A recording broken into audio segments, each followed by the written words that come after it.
एरनफेस्ट प्रमेय आज का टॉपिक है। एग्जाम में एरनफेस्ट प्रमेय क्या होती है उसका कथन लिखिए। माइनर क्वेश्चन भी आता है 1.5 नंबर का। तो इसकी जो परिभाषा है, ये जो दो गणितीय समीकरण हैं वो ही अपने आप में मिलाकर एरनफेस्ट प्रमेय कहलाती है। कोई भी कण हो जब गति कर रहा होता है तो क्लासिकल मैकेनिक्स में चिरसम्मत समीकरण जिनको गतिक चरों के स्थान पर उनके प्रत्याशा मानों से प्रतिस्थापित किया जाए तो वे ही समीकरण क्वांटम यांत्रिकी में भी कण की गति का वर्णन करती है। अर्थात क्वांटम यांत्रिकी में प्रत्याशा मान निम्न समीकरणों का पालन करते हैं। यानी गति के जो समीकरण है उसमें आप जो भी गति करते हुए कण की भौतिक राशियाँ हैं उनकी जगह पे क्या ले लें, उनके औसत मान ले लिया जाए, जिसको हम यहाँ पे क्वांटम यांत्रिकी में प्रत्याशा मान कहते हैं। ठीक है, और उसको इस तरह से दोनों नोटेशन के बीच में लिखते हैं। ये स्थिति है तो आर बीच में लिख देंगे। ठीक है, फिर उसका औसत मान निकालना है तो आर बाहर कर देंगे, ऊपर तीर लगा देंगे। सदिश राशि है तो वेक्टर हो जाएगा। तो उसका भौतिक राशि का प्रत्याशा मान हम प्रतिस्थापित करें तो वो क्या कहलाएगा, यहाँ पे एरनफेस्ट प्रमेय के कथन के समीकरण हो जाएंगे। और मूलतः दो इक्वेशन हमारे पास होती है।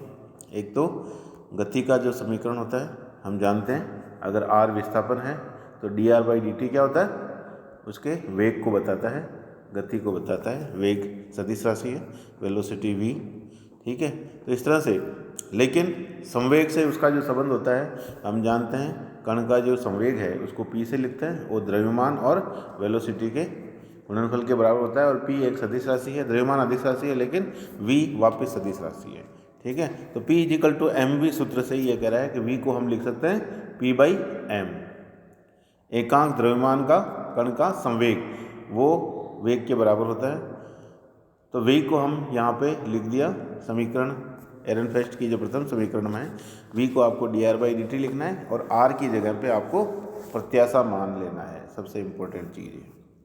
और उधर p/m, p भी क्या हो जाएगा, औसत मान आ जाएगा। तो ये तो हुई हमारे पास त्रिविमीय समीकरण। विस्थापन सदिश के प्रत्याशा मान का समय के साथ परिवर्तन की दर, ये तो हो गया लेफ्ट हैंड साइड में। और वो प्रत्याशा मान किसका, संवेग का, डिवाइडेड बाई मास यानी द्रव्यमान। तो ये 3 डायमेंशनल समीकरण हुई। अगर घटकों के रूप में लिखें तो r जो हम जानते हैं क्या होता है, i⁴x plus j⁴y plus k⁴z, ये होता है। ठीक है, तो हम अगर iवां घटक यानी x दिशा का घटक लेंगे तो r का स्थान कौन ले लेगा, dx/dt ले लेगा और p की जगह px आ जाएगा। इसी तरह से y घटक लेंगे और z घटक लेकर हम इनके घटकों के रूप में भी इस एरनफेस्ट समीकरण के तीनों घटक लिख सकते हैं। तो ये तो प्रथम समीकरण हुई। स्थिति सदिश r का समय के साथ परिवर्तन की दर का मान एकांक द्रव्यमान के संवेग के प्रत्याशा मान के बराबर होता है। और फिर उसके 3 घटक x, y, z हम सिमिलरली करके लिख सकते हैं। ये होगी एरनफेस्ट की प्रथम समीकरण। इसी तरह से एरनफेस्ट ने एक दूसरी समीकरण दी। उसमें न्यूटन का जो द्वितीय नियम है, आप जानते हैं, ऊपर मेरे लिए बता दूं मैं, F=ma होता है, या आपने जो पढ़ा है F=dp/dt। संवेग में परिवर्तन की दर को हम क्या कहते हैं भाई, ये बल के बराबर होती है। और इस तरह से d/dt, इसका जो राइट हैंड साइड है, संवेग में परिवर्तन की दर, यहाँ पे संवेग क्या होगा, प्रत्याशा मान होगा, संवेग का औसत मान, उसकी समय के साथ परिवर्तन की दर को हम Fr, राइट हैंड साइड में भी बल को ले गए और वो r का फलन है, इसलिए इसको F सदिश राशि के ऊपर एरो मार्क लगाया और ये दोनों तरफ जो है प्रत्याशा मान को बता रहे हैं। लेकिन हम जानते हैं F क्या होता है, ग्रेडियंट v है ना, माइनस डेल v होता है, जहाँ v पोटेंशियल एनर्जी है, विभव को बताता है। ठीक है, यहाँ पे x घटक लेंगे, fx तो क्या हो जाएगा, माइनस डेल v/डेल्टा x हो जाएगा। क्योंकि हम जानते हैं डेल क्या होता है, ग्रेडियंट ही होता है। और उसके जो मान है आपको डिराइव कर चुके हैं, i cap del by delta x plus j cap del by delta y और k cap del by delta z. तो एक्स घटक हम लिखेंगे यहाँ पे तो d p x by d t आ जाएगा और यहाँ पे del V by delta y, ये एफ एक्स हो गया।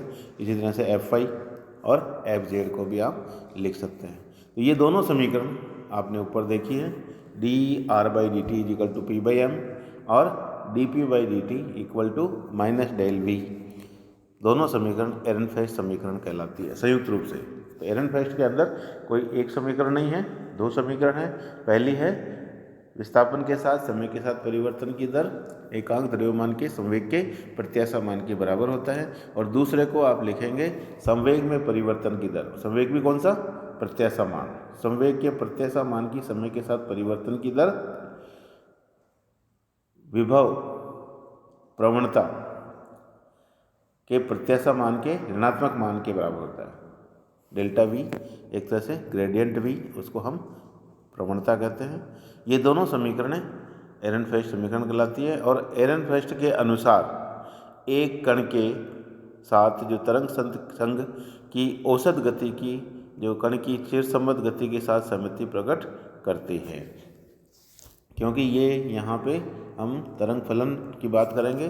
कण जब गति करता है उसके साथ जो तरंग जुड़ी होगी उसके लिए ये एरनफेस्ट समीकरण काम में लाई जाती है।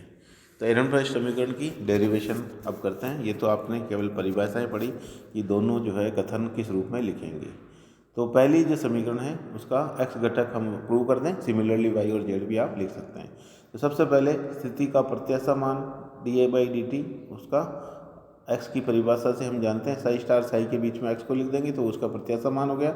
और ये आयतन समाकलन है और D by d T bar है। तो हमने एक तरह से एक्स का प्रत्याशा मान यहाँ पे प्रतिस्थापित किया, जहाँ पे साई जो है अवस्था फलन को व्यक्त कर रहा है और प्रसामान्यीकृत फलन है।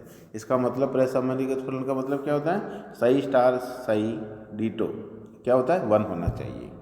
ठीक है, इसलिए प्रत्याशा मान में आपने देखते होंगे नीचे जो ये आता है साई स्टार साई डीटो वो 1 हो गया, इसलिए हमारे पास ये समीकरण प्राप्त हो गई। और एक्स व टी दो स्वतंत्र चर राशियाँ हैं, इसलिए यह कह रहे हैं इनके स्थान परिवर्तन हम कर सकते हैं। D by d t x equal to जो यहाँ पे डी बाई डी टी अंदर साई और साई स्टार और साई दोनों है, तो पहले साई स्टार के साथ अवकलन किया, साई कांस्टेंट रहा, दूसरे में साई स्टार कांस्टेंट रहा, इसके साथ हमने ये अवकलन कर दिया एक्स। तो समीकरण 3 प्राप्त हो गई। श्रोडिंगर समीकरण से हम जानते हैं iota h cross del psi by delta t equal to minus h cross by 2m V psi होता है। ठीक है, आपने पढ़ा होगा E psi equal to H psi, Hamiltonian संकारक का मान रखा। तो ये हमारे पास समीकरण 3 जो है रीअरेंज करने के बाद प्राप्त हो जाएगी। आयोटा एच क्रॉस को उधर लगे 1 आयोटा माइनस होता है आयोटा, तो वो यहाँ पे इस तरह से लिख सकते हैं। और चूँकि हम जानते हैं इस समीकरण 3 जो कि श्रोडिंगर समीकरण से प्राप्त हुई है, इसका संयुग्मी लें कॉन्जुगेट, तो साई की जगह साई स्टार कर देंगे, तो ये और आयोटा की जगह माइनस आयोटा कर देंगे। तो समीकरण 4 उसकी संयुग्मी हो गई 3 की। अब ये 3 और 4 समीकरण 2 में रखेंगे, 2 ये ऊपर थी, वहाँ से इसका मान रखेंगे तो हमारे पास इनमें दोनों में h cross upon 2 iota m common आ जाएगा और अंदर ये 2 बड़ा मजला बड़ा कोष्टक जो लगा रखा है समीकरण 5 उसको व्यक्त करेगा। इस समीकरण को और अधिक सरल करने के लिए क्या करते हैं हम? ये संबंध स्थापित करते हैं हर्मिटी संकारक का। ये डेल टू लाप्लासियन जो संकारक है वो हर्मिटी होता है, तो ये उसका समीकरण 6 हर्मिटी प्रतिबंध है। और निम्न उसके लिए ये सर्व समीका भी हम काम में लेते हैं। फाई एक अदिश राशि है और साई ए एक सदिश राशि है। उनका यदि डाइवर्जेंस लें तो पहले फाई के साथ ए कांस्टेंट, फिर अगली बार फाई कांस्टेंट और ए के साथ, तो समीकरण हमारे पास 7 प्राप्त होगी। अब 7 के अंदर फाई को हम एक्स साई मान लें और ए को डेल साई स्टार लिख दें, तो हमारे पास ये समीकरण प्राप्त हो जाएगी। समीकरण जिसको आगे 8 कह रखा है, सिंपल है। तो ऊपर हमारे पास ये दोनों मान समीकरण 8 में 6 के बाएं पक्ष में रखने पर हमारे पास ये रीच है, उसमें आप यहाँ रख देंगे तो ये 2 मान प्राप्त हो जाएंगे। इस समीकरण के दाएं पक्ष के प्रथम पद में गॉस डाइवर्जेंस प्रमेय का उपयोग करते हैं। आप जानते हैं गॉस डाइवर्जेंस प्रमेय क्या होता है, किसी भी राइट हैंड साइड को पहले लिखते हैं, किसी भी सदिश राशि का पृष्ठीय समाकलन उसके डाइवर्जेंस के आयतन समाकलन के बराबर है।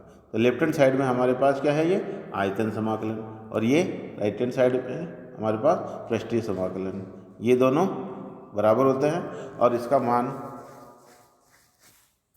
ऊपर रखेंगे अपन, तो संपूर्ण आकाश का अर्थ होने के कारण इस पर साई का मान शून्य होता है, इसलिए ये दोनों ही मान अनंत पर शून्य हो जाएंगे। इसलिए पृष्ठीय समाकलन का मान शून्य होगा और हमारे पास del two psi star x जो भी है ऊपर जो समीकरण है उसमें रखने के बाद हमारे पास केवल ये एक पद रह जाएगा और ये क्या हो जाएगा, 0 हो जाएगा। समीकरण 9 आगे। इसी प्रकार साथ में phi equal to psi star और A equal to del x psi star रखें तो हमारे पास ये समीकरण प्राप्त हो जाएगी। Del psi star psi x और ये दो पदों के बराबर हो गया। इसको और आगे हम देखेंगे, रीअरेंज करेंगे, इसको इधर लेफ्ट हैंड साइड में ले आए और ये पद हमारा पहले था ही, इसको इधर लाएंगे या इसको यहीं रहने दें, इसको उधर ले जाएं, ये नेगेटिव हो गया और ये ऑलरेडी है ये, तो हमारे पास समीकरण 10 प्राप्त हो गए। इसे समीकरण 6 के दाएं पक्ष में रख देंगे तो हमारे पास ये समीकरण प्राप्त हो जाएगी। इस समीकरण के दाएं पक्ष के प्रथम पद में गॉस डाइवर्जेंस का उपयोग करेंगे और ये दोनों 0 है, क्योंकि संपूर्ण आकाश का पृष्ठ अनंत पर होने के कारण इसका मान क्या हो जाएगा, 0 हो जाएगा। तो हमारे पास ये ऊपर वाला पद जो है वो 0 हो गया और ये केवल इसके बराबर रह जाएगा, जो कि समीकरण 11 व्यक्त कर रहा है। फिर समीकरण 9 और 11 की तुलना करें तो हमारे पास लेफ्ट हैंड साइड बराबर है तो राइट हैंड साइड भी बराबर होनी चाहिए। इसका उपयोग करने पर हमारे पास 5 में इसका उपयोग करेंगे, 5 ये था हमारे पास, उसमें ये 2 पद थे, उसमें इसके मान रखेंगे, ये साई स्टार की जगह पे ये आ जाएगा और दोनों में डेल टू एक्स साई और ये कॉमन आ गया और ये समीकरण हो गया हमारे पास 12। फिर एक्स साई का del two minus x equal to, इसको इस रूप में लिख सकते हैं, डेल टू को डेल डॉट डेल लिख सकते हैं, ठीक है ना। और ये हमारे पास जो समीकरण प्राप्त हो रही है राइट हैंड साइड में, उसको फिर रीअरेंज करके हम इन पदों में लिख सकते हैं। ये बाद वाली यानी बीच का जो पद है उसको 2 भागों में तोड़ दिया, पहले x के साथ अवकलन किया, फिर साई को कांस्टेंट रखा और दूसरी बार x के साथ कांस्टेंट रखा और साई के साथ। समीकरण 7 का उपयोग यहाँ पे करेंगे तो हमारे पास ये इसको सोल्व करेंगे तो केवल ये पद रहेगा, डबल वो पद होने से 2 हो जाएगा ये, और इसको अगर 2 डेल्टा एक्स डेल्टा साई ले तो इसका मान क्या होता है 2 delta psi by delta x और del two x equal to 0, ये दोनों ऊपर के मान में रखेंगे तो हमारे पास ये समीकरण आ जाएगा। यह मान 12 में रख देंगे तो हमारे पास 12 में ये एक पद रह जाएगा डेल साई ये वाला, है ना।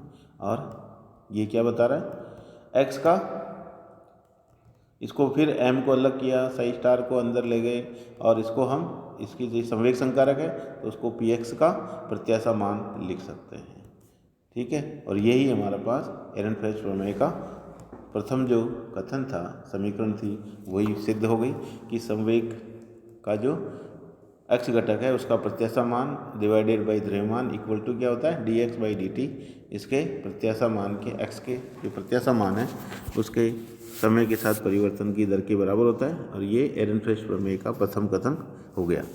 एरनफेस्ट की सेकंड समीकरण की व्युत्पत्ति कैसे करेंगे, इसके लिए जैसा कि बताया गया हम जेड घटक लेते हैं, पी जेड का औसत मान और उसका संवेग के साथ, है ना, संवेग है ये औसत मान, और उसका समय के साथ परिवर्तन की दर माइनस डेल्यू वैल्यू, ये हमें घटक थर्ड जो समीकरण थी उसको वहाँ से स्टार्ट करते हैं, वो हमें डिराइव करना है। तो सबसे पहले पी एक्स जो एक्स घटक है उसका प्रत्याशा मान हम एक्स के रूप में लिखेंगे, ये जेड के बारे में बता दें लेकिन ये हम ले रहे हैं एक्स। तो संवेग के एक्स घटक का प्रत्याशा मान की परिभाषा से आप समीकरण ये लिख सकते हैं। फिर इसका अवकलन करेंगे तो राइट हैंड साइड में भी पहले पद का ये आ जाएगा और फिर दूसरे पद में पहले को कांस्टेंट रखते हुए यह समीकरण 2 प्राप्त हो जाएगी। लेकिन हम जानते हैं आयोटा एच क्रॉस जो श्रोडिंगर समीकरण है और उससे del psi by delta t समीकरण 3 हो गया। इसका समीकरण लेंगे 4 लेंगे तो उसका del psi star by delta t संयुग्म में हो गया। इनको आप कहाँ रखेंगे, समीकरण 2 में। यहाँ पे ये पहले वाले पद में हम देख रहे हैं del psi star by delta t और इसमें del psi by delta t, इन दोनों की जगह इनके मान 3 और 4 के रखेंगे तो हमारे पास समीकरण 2 वाली समीकरण इस तरह से प्राप्त हो जाएगी। फिर उसको हम अवकलन करके करेंगे तो 3 पद हमारे प्राप्त हो जाएंगे। लेकिन डेल टू क्या होता है, हर्मिटिय संकारक होता है और हर्मिटिय प्रतिबंध ये होता है। उसको यहाँ पे फिर और रीअरेंज करेंगे तो हम देखेंगे ये 2 पद कट जाएंगे यहाँ पे, है ना। पहला और दूसरा दोनों आपस में बराबर होने से कट जाएगा और केवल लास्ट पद जो है हमारे पास del V by delta x का वो प्रत्याशा मान बचेगा। तो संवेग के x घटक का प्रत्याशा मान के समय के साथ परिवर्तन की दर v के स्थिति के साथ परिवर्तन की दर के ऋणात्मक मान के बराबर होता है, अर्थात प्रवणता v का प्रत्याशा मान के बराबर संवेग में परिवर्तन की दर का मान होता है। क्योंकि बल की परिभाषा से संवेग में परिवर्तन की दर बल कहलाती है, इसलिए हम इसको बल के रूप में लिखें तो ये एरनफेस्ट प्रमेय का कथन समीकरण हो जाता है। न्यूटन के द्वितीय नियम को भी इस तरह से ये आप यूज में ले सकते हैं प्रत्याशा मान के लिए। और ये संयुक्त रूप से एरनफेस्ट प्रमेय के दोनों समीकरण की पुष्टि हो गई। और सबसे इम्पोर्टेंट एग्जाम में कई बार बोर पूरकता सिद्धांत, बोर कॉम्प्लीमेंट्री प्रिंसिपल भी पूछा जाता है। वो एरनफेस्ट प्रमेय के अनुसार ही कण की गति चरों के लिए जो गति के समीकरण होते हैं वही समीकरण कण से संबद्ध द्रव्य तरंग का उपयोग कर गतिक चरों के प्रत्याशा मानों के मध्य प्राप्त होता है। यदि किसी भौतिक चर को ज्ञात करने के लिए प्रायोगिक व्यवस्था ऐसी हो कि कण स्वरूप के तुल्य भौतिक चरों के प्रत्याशा प्रेक्षण करती हो, तब उस भौतिक चर का कण स्वरूप ही प्रेक्षित होता है, अर्थात उस भौतिक चर का तरंग स्वरूप प्रेक्षित नहीं किया जा सकता।